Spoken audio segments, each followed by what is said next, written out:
Hello guys, welcome to Vyas academy online classes. Class 7 SST के अंदर आज हम नया चैप्टर स्टार्ट करेंगे।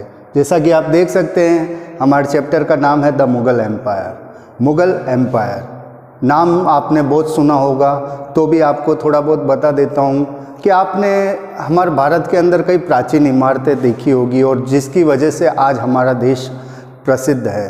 For example Lal Qila, Taj Mahal. क्या आप जानते हैं इनका निर्माण किन्होंने करवाया? क्या ये इमारतें पहले थी भारत में? नहीं, इनका निर्माण हमारे देश के अंदर मुग़ल शासकों ने करवाया था।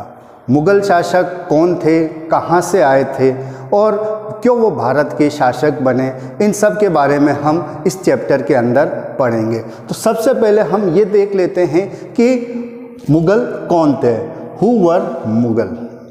सबसे पहले कि ये मुग़ल शब्द कहाँ से आया और ये कहाँ से के मूल निवासी थे, इनके बारे में हम जान लेते हैं। तो जैसा कि आप शब्द से स्पष्ट है, मुग़ल जो है वो मंगोल शब्द से बना हुआ है। अब आपको मैं ये बता देता हूँ कि मुग़ल वंश की जो स्थापना हुई थी वो किस रूप में हुई थी। तो यहाँ पर देख सकते हैं कि the Mughal were the descent of the two great lineage, यानी कि ये मुग़ल वंश जो था वो दो महान वंशों से जुड़ा हुआ था। किस रूप में कि मदर साइड से वो चंगेज़ खान, जो कि एक महान लुटेरा भी था मंगोल देश का, और उसने कई देशों के ऊपर अपना अधिकार जमाया। तो मदर साइड से ये चंगेज़ खान से जुड़े हुए थे, जो कि मंगोल, चाइना और सेंट्रल एशिया के ऊपर अपना कब्जा रखता था या उसके ऊपर वह शासन करता था। और फादर साइड से ये तिमूर, जो कि ईरान, इराक और मॉडर्न तुर्की जो आप देख सकते हैं वहाँ के शासक थे। तो ये दोनों महान वंशों से ये मुग़ल जुड़े हुए हैं। अब किस तरह से ये भारत में आए और किस तरह से उन्होंने भारत में अपने वंश की स्थापना की, इसके संदर्भ में भी आपको बता देता हूँ कि भारत के अंदर मुग़ल वंश की स्थापना की थी बाबर ने। ठीक है, बाबर जो कि इनका फरगना का एक शासक था, जो 11 साल की एज के अंदर अपने पिता की मृत्यु के बाद 11 साल की एज में फरगना नामक जो सेंट्रल एशिया की एक जगह है वहाँ का शासक बना। लेकिन वहाँ पर भी उसे कई तकलीफ़ों का सामना करना पड़ा और वो उस जगह पर ज़्यादा लंबे समय तक टिक नहीं पाया। तो इसलिए उसने क्या किया कि वो अपने राज्य के लिए अलग जगह को ढूंढने लगा जहाँ पर वो शासन कर सके। तो इसी संदर्भ में उसने 1504 में अफ़गानिस्तान के ऊपर आक्रमण किया और काबुल को अपना केंद्र बनाया और वहाँ पर उसने अपना राज्य प्रारंभ किया। उसके बाद फिर वह भारत की धन संपत्ति को देखकर आकर्षित हुआ और भारत के ऊपर उसने आक्रमण करने की सोची। तो इसी संदर्भ में उसने 1526 में खानवा के मैदान में भारत के एक राजा थे, राजपूत राजा थे, उनको हराया, मोहम्मद सांगा को हराया। और उनको हराने के बाद फिर उसने भारत में मुग़ल वंश की नींव रखी। तो यहाँ पर हम देखेंगे मुग़ल की लाइनेज किस तरह की, यानी मुग़ल वंश किस तरह से था भारत के अंदर। सामान्यतया अगर हम देखें तो भारत के अंदर जो मुग़ल वंश चला और उसके अंदर जिन जिन शासकों ने शासन किया, उनमें ये 6 प्रमुख शासक थे जिन्होंने भारत के अंदर मुग़ल वंश को बहुत ही ज़्यादा बढ़ाया और अपना शासन स्थापित किया। सामान्यतया हम देखेंगे कि मुग़ल वंश जो था उन्होंने भारत में लगभग 200 वर्षों तक शासन किया। तो यहाँ पर हम देख सकते हैं, जैसा मैंने आपको बताया कि भारत के अंदर मुग़ल वंश की स्थापना जो की थी वो बाबर ने की थी। और वह की थी, वह यहाँ पर राजा बना था, शासक बना था 1526 से लेकर 1530 तक। 1530 में इसकी डेथ हुई थी और डेथ होने के बाद इसका जो बेटा था हुमायूं, वह भारत का शासक बना।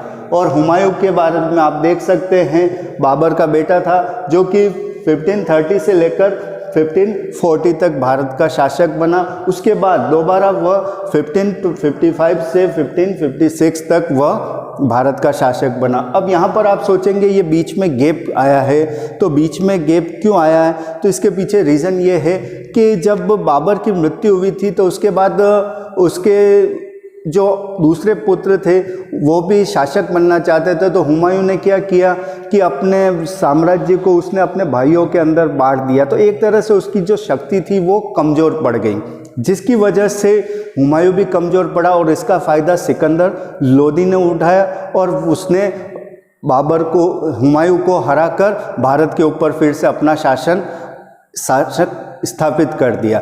तो उसके बाद फिर हुमायूं को भारत से भागना पड़ा, वह ईरान भाग गया। वहाँ पर उसका एक मित्र था, उसने उसकी सहायता की और फिर बाद में दोबारा अपनी शक्ति अपने सैनिकों के साथ उसने भारत के ऊपर आक्रमण किया और 1555 में वह दोबारा भारत का शासक बना। एक शासक बनने के बाद ही एक वर्ष के अंदर एक एक्सीडेंट में इसकी मृत्यु हो गई और इसकी मृत्यु के बाद फिर मुगल वंश की बागडोर अकबर ने संभाली, जो कि हुमायूं का पुत्र था। ठीक है, तो जब अकबर भारत का शासक बना तो उस समय उसकी आयु मात्र 13 वर्ष थी और अकबर के बारे में कहा जाता है कि अकबर भारत का एक महान मुगल शासक माना जाता है, जिसने अपनी नीतियों से, अपने कार्यों से लंबे समय तक भारत के ऊपर शासन किया और इसके शासन की वजह से ही इसने लगभग पूरे भारत के ऊपर अपना कब्जा जमाया। इसकी कई नीतियां हैं जिसके बारे में हम आगे के वीडियो में देखेंगे। अकबर की मृत्यु के बाद जब अकबर 1605 में मरा तो उसके बाद फिर उसका पुत्र जहांगीर भारत का शासक बना, जो कि फिर 1605 से 1627 तक भारत का शासक रहा। उसके बाद फिर जहांगीर का पुत्र शाहजहां था, जो कि उसका उत्तराधिकारी था और वह राजा बना 1627 से 1658।